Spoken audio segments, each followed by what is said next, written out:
Ladies and gentlemen, member of the audience, once again, a heartfelt thank you for this 2,000 strong audience this evening who have come to listen to a debate because the question the House asks to the society this morning is a question that is ringing through our minds. And it is a question that is not to be whispered. It is a question that is not to be brushed under the carpet. And it is a question that our society has been presented, especially so in the last few years, because amongst many binaries that we have seen in our life, another binary have sprung up. It is the bipolarity that has been introduced between Hinduism and Hindutva. Is it a fact that the all-encompassing liberalism is being kind of challenged by a political, national, racial identity? Or is it the timidity of Hinduism? Is it the ever-compromising postures of Hinduism that are being corrected by a society that today wants to express itself into a cultural, racial, and national identity? This question looms in society. This question looms in our minds. And this evening, to debate this issue, we have the company of speakers who've joined us from the city, from the state, and from far away. So, ladies and gentlemen, on your behalf, this House has really put the motion in front of you that Hinduism needs protection from Hindutva. That is what the motion reads today. A very reputed television channel made a comment about a person whom I was very curious to meet, and it is only this evening that we've come face to face for the first time. I cannot mention that television channel because of intellectual property problems, but that television channel said, there is one presenter who presents historical content with great fluidity, and her passion for history is only matched by her passion for eyeshadows.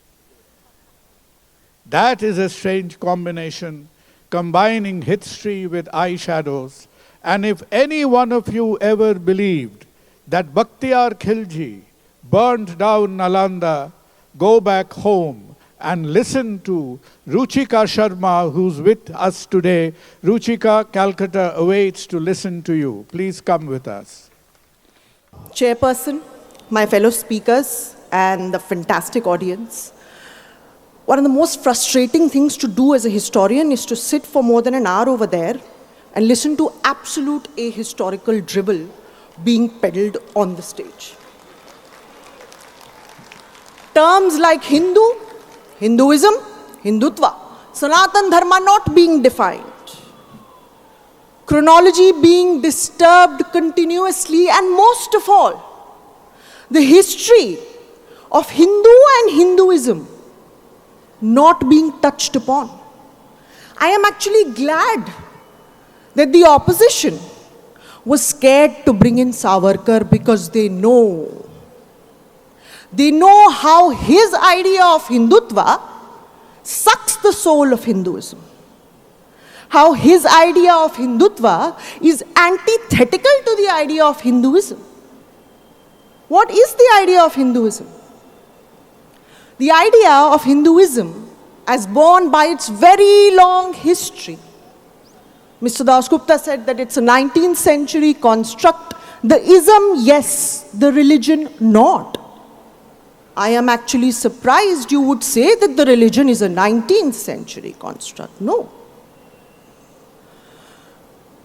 The core of Hinduism is pluralism. Has always been. And which is why I would also, like Mr. Deepak, try to reformulate the argument of the debate itself. Hinduism is actually endangered by Hindutva because the core of Hindutva is exclusionism. It takes away from everything that built up Hinduism up till now. Hindutva is casteist, hyper-masculine. I am sad that Mr. Deepak said that it is built on Bengali masculinity. What is there to be proud about? How are you proud of the fact that this movement is built on Bengali masculinity when Bengal itself and its brand of Hinduism is built on a goddess? But I digress, and I must therefore lay history properly. Starting with the definition of the term Hindu. Hindu initially meant a geographical entity. So you have, of course, the Zenda Vesta mentioning the Hapta Hindu, Rigveda, 8th chapter, the Sapta Sindhavas, Darius's inscription of Persia, 518 BC, mentions Hindu or Hindu as one of the subjects that he governs. Same for Xerxes. Herodotus mentions Indoi in his Historiae. But all of these were primarily the Indus Valley lands. Xerxes' army had an entire military of Gandharans. So largely the land is Gandhara. The first time the subcontinent as a whole is regarded as one entity is by the Arabs, who give the term Al-Hind, starting from Afghanistan all the way to Indian Ocean. Itself the term meant plurality because this entire area was extremely plural, extremely diverse. And don't take my word for it. Hyun Sang, as well as I say, two travelers that come over here say, yes, the word is into, but everyone defines their territory by their own words. Starting from the 7th century, the term itself is pluralistic. A 16th century work, and before that Al-Biruni. 16th century work being Dabistani Mazahib, and before that Al-Biruni's, of course, Kitab al-Hind. Both of which say that Hinduism in itself, or the religion of the non-Muslims of Hind, is in a sense pluralistic. It is not defined by a single framework. And this is my problem with the opposition. They do not know how Hinduism has been formed. It has been formed by the worship of the likes of the goddess Pampa. Pampa was a local cult deity, assimilated into the Shaiva fold as a form of Shakti. By the worship of Jagannath, again a local cult deity, assimilated into Vaishnavism. By the likes of the worship of Krishna, whose assimilation with the local cowherd deity called Gopal made him extremely popular. But also included the worship of a very fantastic personality called Peer Baba Haji Ratan Nath, a Nath Panthi and a Sufi saint. His shrine is still there in Peshawar, dedicated to Shiv. Outside is Peer Baba's Mazar. He is the Haji Ratan Nath of the same Nath Panthis, of which Aditya Nath, the CM of UP, boasts himself to be from.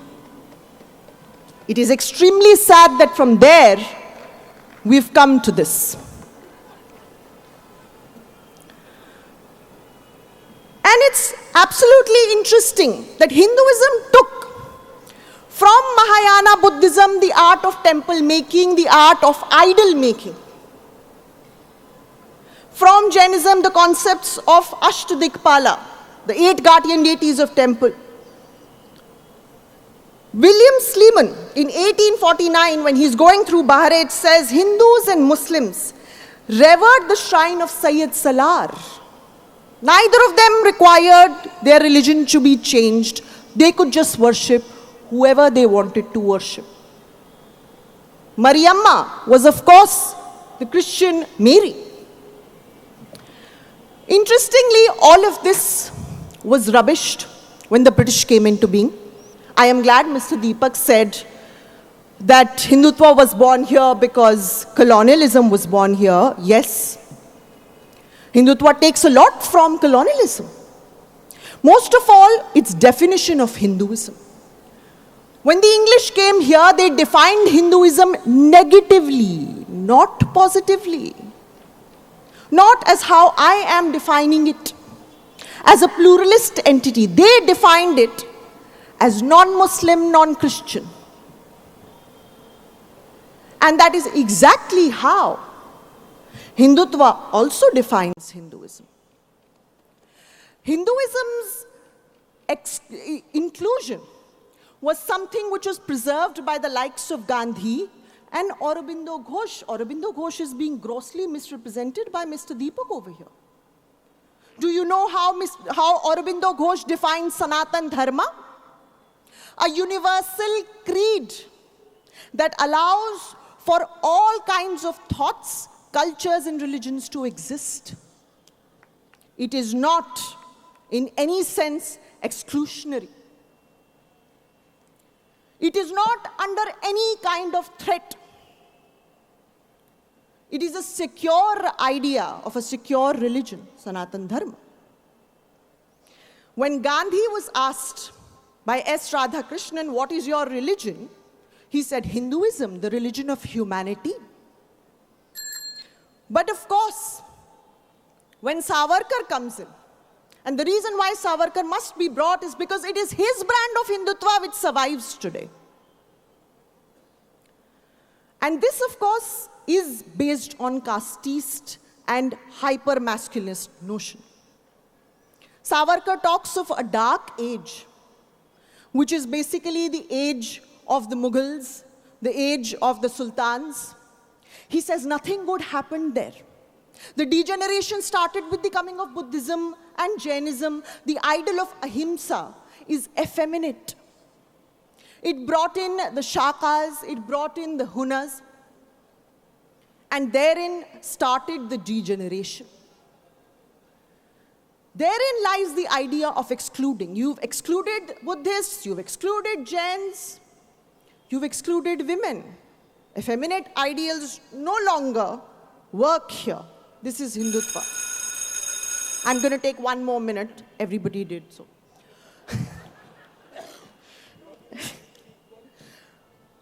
What's fascinating, therefore, is this dark age that he speaks of is completely ahistorically and absolutely misrepresented. It is actually the ahistorical understanding of India's long history that has led to Hindutva. The problem lies in not having good enough vocal historians, perhaps, who could have communicated to Savarkar that since Somnath was brought here in 1234 to 1236, the trustees of Somnath, the Panchakula, grant Ibrahim Nuruddin Piroja, the Malikut-Tujjar of Hormuja, lord of the stables, lord of the horses of Hormuz, a land within the Somnath Trust land to build a mosque there. Savarkar missed how Jagdu Shah, from the same line as Amit Shah, Jagdu built a mosque, one of the first, called Khimli Masjid, dedicated to his Ismaili traders. Got to wind up now. And I'm going to wind up with the fact that Savarkar says all Muslims and Christians over here are essentially converted. And if they want to find their way back, then there is only one way. They can, in the Varna system, become Kshatriyas like the Shakas and the Hunas did, but they must accept Brahmanical supremacy. And therein lies the essence of Hindutva. It's casteist, it's hyper-masculine, and it is deeply exclusionary, none of which Hinduism's long history attests to. Ruchika, thank you, thank you. You know, you really poured a lot of cold water on us, because just as we Bengalis were trying to have a feel-good factor about our masculinity, you somehow sullied the mood a little bit. Right, Ruchika? You shouldn't do this next time you are in Bengal, right? And the other question, which you and I will sort out over a cup of coffee after the debate, is who taught you history? Right. Perhaps that is the more incisive question. Well done, Ruchika. On that point, we have Agnimitra Paul questioning Ruchika Sharma. Agnimitra, quick. A very good evening. I am Agnimitra Mitra from class 9 of the BSS school, and my question to you today, ma'am, is whether Indian history has become a victim of left liberal bias, and whether you, in your speech today, choose to refashion it in that manner.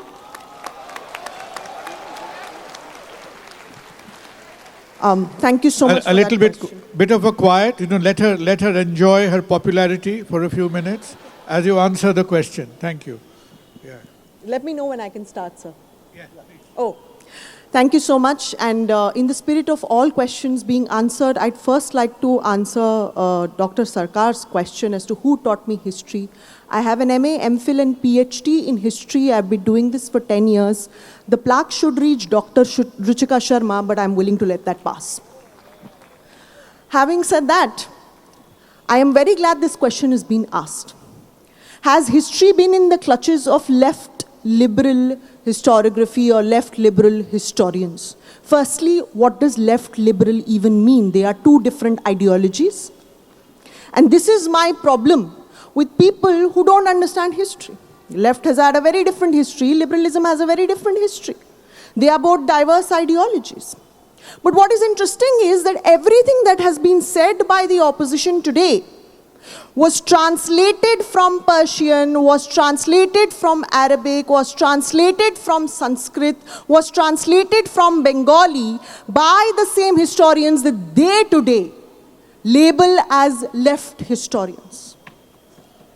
It has now been more than 70 years of independence. The so-called Hindutva faction or the right-wing faction of the country has not been able to produce even a single historian with a single degree in history. None of these people have been able to produce a proper historian with an expertise in history. Whatever they say has been documented by the same people that they love to hate. And what has been documented is truly what has been written, what has been translated. The problem, of course, is that perhaps it has not been communicated well to the people, and therefore they come over here with their ahistorical dribbles saying, left has completely destroyed history. Whatever has been said by the opposition today is based on the books and writings of indeed the historians that they think are left. The whole idea that they bring over here of what is Hindutva, who are these people who are writing about Hindutva, analyzing and cross-analyzing Hindutva, analyzing and cross-analyzing the history of Hinduism that I spoke about today. It is the quote-unquote left liberal historians that they'd like to talk about. Dr. Sarkar, and what is equally interesting is that the idea that there is a left, I'm still left with time, sir, that the idea that there is a left historiography absolutely means nothing. Okay, she has... Because Marxism is a tool with which you interpret respond. history, but actually Indian history has been interpreted in several other ways, all of which they regard as Ruchika, left thanks. liberal history. Your point is taken. Your point is taken, and it is absolutely sealed and confirmed that you are the right kind of doctor, I am the wrong kind of doctor.